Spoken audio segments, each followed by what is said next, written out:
Hello and welcome to this deployment guide for FSLogix profile containers and Office 365 containers. My name is Aaron and I am a solution architect at Insentra. In this video, I'll walk you through the deployment basics and some of the technical considerations for getting FSLogix containers up and running for an evaluation. Before we jump into configuring containers, let's take a quick look at the architecture. So the architecture is very simple, very straightforward. Consists mainly of an agent. The agent is deployed into your Windows desktop VMs or Windows Server, whether you're deploying XenApp, XenDesktop, Microsoft RDS, VMware Horizon. It's all the same approach. The agent goes into your master image, goes into your virtual machines, however you are managing those VMs. Management is done through group policy. So there's no management infrastructure introduced by FSLogix. All the configuration is done via group policy or group policy preferences. And it works with existing storage. That storage could be a Windows file server, or it could be the native storage presented by your underlying storage layer. And then the containers themselves are either a VHD or a VHDX that are stored on that file share and accessed via the agent over SMB. At this point, it's worth pointing out that the architecture is independent of the underlying hypervisor. So in this instance, I may be deploying into an on-prem deployment, and I can support Hyper-V, vSphere, XenServer, AHV, whatever it is. It doesn't really matter to FSLogix because the agent is installed inside the Windows desktop. Additionally, this makes it independent of public cloud platforms. So the same approach can be taken if I was deployed to Microsoft Azure or Amazon AWS as well. So with profile containers, I can redirect or encapsulate the entire user profile into a virtual disk. By virtue of that virtual disk being reattached to the VM when the user logs on, their profile, or the entire profile in this case, will roam between sessions. So this enables you to support new operating systems like Windows 10 and Windows Server 2016, which are a bit of a challenge to support with traditional profile management solutions. It also enables you to support additional application types. So consider applications such as Microsoft Teams, Slack, and so on that install into the user's profile. Profile containers makes it very simple to support these new types of applications. With Office 365 containers, it's simplest to think of Office 365 containers as a subset of profile containers. Office 365 containers allows you to provide the feature set with an existing profile management solution. So for example, you could deploy Office 365 containers with Citrix Profile Management. So in this case, with Office 365 containers, I can support a number of features including the Office 365 activation. I can enable Outlook cache mode. I can install the OneDrive for Business client and roam the sync folder. I can capture or store the Skype for Business address book. Similarly with OneNote, OneNote stores a cache in the local profile, and I can roam that with Office 365 containers. And then finally, I can also roam Windows Search. So Windows Search I may turn on for things like Outlook. I want to enable instant search in Outlook. And this works under XenApp, Windows Server 2016 RDS, and VMware Horizon. And then Windows Search, if I'm using that in a VDI environment, this will also capture the index for the file system as well. So now that we've had a brief look at the architecture, I'm going to move on to configuration of profile containers and Office 365 containers in my lab environment. It's important to note that my lab environment is fairly simple. I run a couple of Hyper-V hosts. I have a Windows Server 2016 image deployed via Citrix XenDesktop, and I'm going to be using a Windows Server 2016 file server. In this instance, I'm going to configure Office 365 containers first, and then I'm going to go back and configure profile containers in a second pass. So the first step, of course, will be to download the binaries. If you are a customer doing an evaluation, we will have typically provided you with an evaluation license and a link to the installer or the binaries. For partners and customers who have already purchased a license, you'll have access to support.fslogix.com. This is great because it provides you access to all the latest releases, also gives you access to a knowledge base and the forum. So once I log in and I go to the announcements and product downloads section, I can see the available downloads. It's important perhaps to keep an eye on this, as there are new releases released fairly regularly which may address issues. So here I'm going to go and download FSLogix apps version 2.8.10. So I'm going to install the FSLogix apps agent into my master image. I've downloaded the latest version of the agent and extracted it locally. The first thing you'll see here is an administrative template. Group policy we'll use to configure profile containers and Office 365 containers a bit later. I'm going to go and install the 64-bit version of the agent because I'm on Windows Server 2016. Click install, and then if I leave this without a product key, so I don't necessarily need an evaluation key, if I leave it without a product key, I will get a fully featured 30-day trial. It will install to program files. I'll click install. Pretty straightforward and fast installation.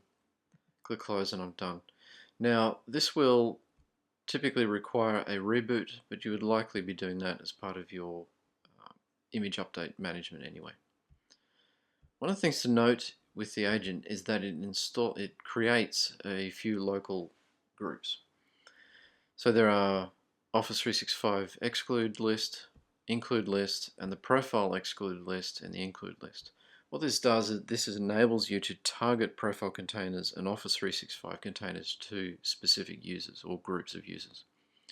If I look in the include groups, this will include everyone by default. So the Office 365 include list has the everyone group, and the profile container or the profile include list group has the everyone group in there by default as well. So what this means is once you enable the functionality, if you enable profile containers and you enable Office 365 containers, by default it will enable the functionality will work for everyone who logs onto the machine. A bit later on, I'm going to utilize group policy preferences to control the local group membership. So let's have a quick look at the agent itself, or after it's been installed. If I go to Program Files, FSLogix, Apps, and I'll just go and filter here on Application, I'll see a few files. So we have a configuration tool. This can be used to configure profile containers. It won't configure Office 365 containers. Instead though, I'm going to go and configure that via group policy. I'm going to configure profile containers and Office 365 containers through a consistent method. I also have an FRX tray. This will show you the status of profile containers. Today it doesn't show you the status of Office 365 containers. So this trips people up a couple of sometimes. It's worth just noting this will only show the status for profile containers. So now I've got two configuration tasks to get containers up and running. The first is to provide storage, and then the second is to configure group policy to deploy the configuration to my target endpoints. So with storage, I've created a folder that's going to be shared out where the containers will be stored. We can set secure permissions for this folder. Here I have creator owner with full control and users with special permissions to only create folders within this top level folder. This is exactly the same approach as you would take for secure home directories or profiles.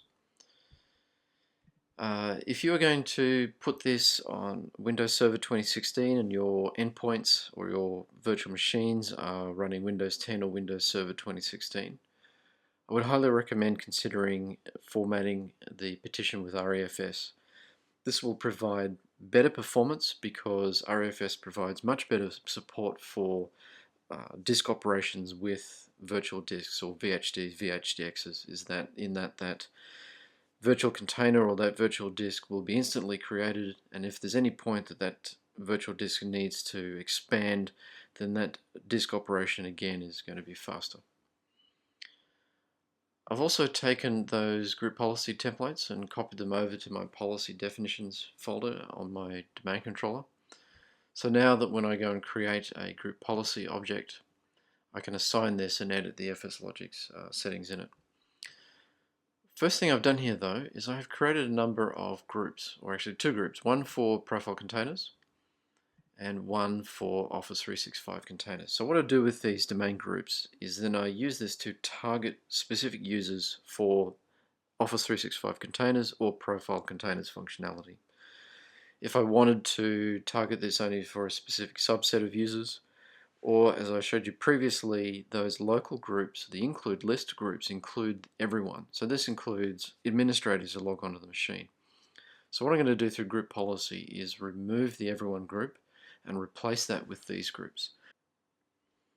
So now I'm going to create my group policy object. I've created a GPO and assigned this to the organizational unit that contains my target VM computer accounts. So all of the FSLogix apps GPO configuration is a computer level configuration. If I go and look at this, I've got a few settings in here that I've enabled, and I'm just going to walk through those. So first off, we're going to enable Office 365 containers. Pretty straightforward. Either the feature is enabled or disabled. Then I'm going to include the various Office 365 functionality within the container. So basically what I'm doing here is I'm explicitly enabling these features to be turned on. Typically they should be turned on automatically, but I can explicitly set them in the GPO. Next, I'm going to configure or have the FSLogix agent automatically configure Outlook into cache mode on successful container attach. So what this means is if the container is attached and the user starts Outlook, it will be set into cache mode. If you have a GPO that is on perhaps enforcing cache mode or forcing online mode on the user organizational unit, this will be, or that your setting there will override the FSLogix setting in this GPO. I'm also going to store the search database in Office 365 container. So I can store the Windows search database in the profile container or the Office 365 container. If I'm setting up Office 365 containers only, of course I need to set the search database to be there.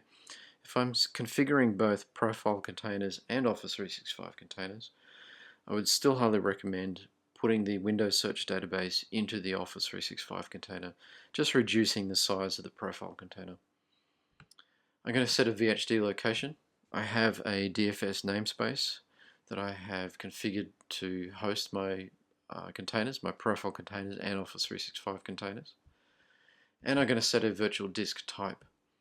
So in this instance, I'm using Windows Server 2016. So if you're using Windows 10, Windows Server 2016, even if you're on Windows 2012 or Windows 8, you can use VHDX. If you are still on Windows 7 or Windows Server 2008 R2, those operating systems don't understand VHDX, so you need to use VHDs. Next, I'll configure group policy preferences to manage the local groups. So we saw previously we have the ODFC include and exclude list groups and the profile include and exclude list groups. By default, those include lists include everyone. So I think it's important to instead target the functionality to a specific domain group. So I'm going to configure group policy preferences to delete all member groups and users and add in my Office 365 domain group into that local group. And I'm going to do the same thing with the profile container group as container list as well. I think regardless of whether you are using Office 365 containers and profile containers, or perhaps you're only using Office 365 containers, I would actually configure group policy preferences to manage the group membership of both of those local groups. Okay, so now I'm going to test the functionality of Office 365 containers. The way I'm going to do this is I'm going to log directly onto my master image with my test account. So I've done that now, and the way I can actually go and test whether Office 365 containers is working is I can go and view the virtual disk attached with Disk Manager, or I can go and look at the FRX command line tool to show me what's actually being redirected into the container. So I'm first going to elevate a command prompt so that I can look at Disk Manager. So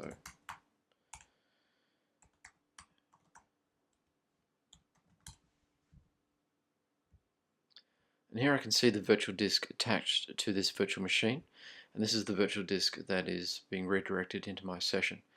Here I can go and assign a disk letter to it if I want to go and view what's inside it. So if I go and look at this, I can see inside the virtual disk, I can see that a few folders are being created in here. These look a little bit like Outlook. the Office licensing, of course OneDrive and OneNote, a couple of Skype for Business folders, and the Windows Search folder. But to provide a little bit more information, let's go and look at the FRX tool.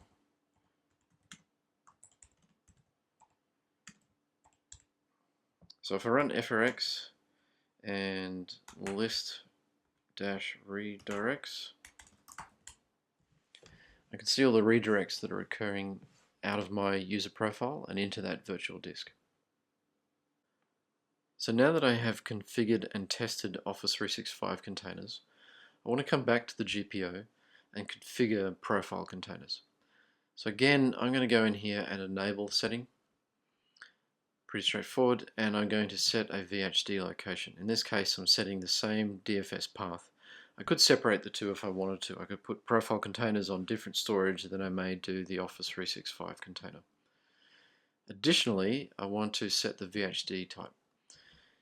Because my target environment is Windows Server 2016, I want to use a VHDX. So now that I've set my group policy, I have my local group set as well. I'm going to go back to my master image, refresh group policy, and then log back on with my test account. Okay, so now that I have configured both profile containers and Office 365 containers, I'm going to log back on to my image with my test account and have a look at the result.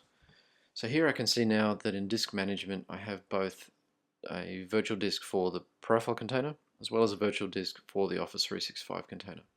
So if I'm going to assign a drive letter to the profile container, I can go and open this up and have a look inside this, and it looks just like you would expect a profile to look like. And if I go and look at something like Google, for example, Google Chrome, I can see in here that I'm actually encapsulating the Google Chrome profile folder inside the profile container. If I go and look at the redirects, this will look a little bit different than I did previously because I'm going to have some additional redirects. I have redirects in here for the profile in addition to those redirects that I already had in place for the Office 365 container. I can go and look at Outlook now, and I have set Outlook to cache mode, and I'm storing 3 months worth of the mailbox. It's important to understand that the FSLogix agent does not change the behavior of the applications. The behavior, the apps, it still works exactly the same way that users would expect. And from an application perspective, it has no idea that what the FSLogix agent is doing underneath. So setting cache mode will work the same. The Outlook, the client, and Windows Search will work exactly the same way as it did previously. And other applications like Skype for Business, OneDrive, and so on work just like they would do on a physical PC or a persistent virtual machine. So now that we've tested the functionality, let's go take a quick look at where the containers are actually stored. So if I browse to that shared folder, I'm going to see a result that looks a bit like this. So I have a folder that's structured with the user's SID and their username for each user. And if I look inside that folder, I'm going to see a container for the profile container and a container or a virtual disk for the Office 365 container.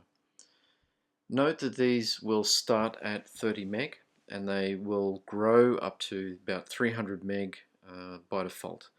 So you may want to consider your specific requirements or the environment that you're working in and work out what that maximum size should be. If 300 meg is not large enough, you can change the maximum size inside the GPO. So in this deployment guide, I have provided a short overview of configuring and deploying FSLogix, Office 365 containers, and profile containers. So the tasks shown in this video are pretty straightforward. I've downloaded the FSLogix agent from the support.fslogix.com site. And if you're a partner or a customer, it's very important, I think, to keep an eye on that site for new releases and updates. I've configured storage and a file share on a Windows Server 2016 VM with secure permissions for that file share as well. I've created Active Directory groups to target the functionality, so rather than targeting everyone by default, I'm targeting only specific sets of users who are in those groups. I've configured group policy for both profile containers and Office 365 containers, and I've created a GPO that I've assigned to the computer OU for my target VMs. I've installed the agent into my master image. In this guide I've installed it manually, but you could install it with a silent install in any type of automated deployment solution. And I've gone ahead and tested and deployed the solution. So I've logged on with a test account. I've shown you the containers that are attached to the virtual machine when the user logs on, and also running the FSLogix tool to look at the redirects. And again, it's also important to note that the FSLogix agent is not changing the behavior of the applications. The applications have no knowledge that their storage is being redirected into a virtual disk, and functions such as Outlook Cache Mode, OneDrive for Business, Skype for Business install and work and are configured just exactly the same as you would do in a persistent environment. And from a user perspective, they get the look and feel of a persistent virtual machine or even a physical desktop. So for next steps, as I've shown you in the video, once you get access to the downloads, you install without a key, you get a fully featured 30-day evaluation. If you're a customer looking for a more formal evaluation, we can provide you with an evaluation key. And for more information, please email fslogix@insentragroup.com. Thank you.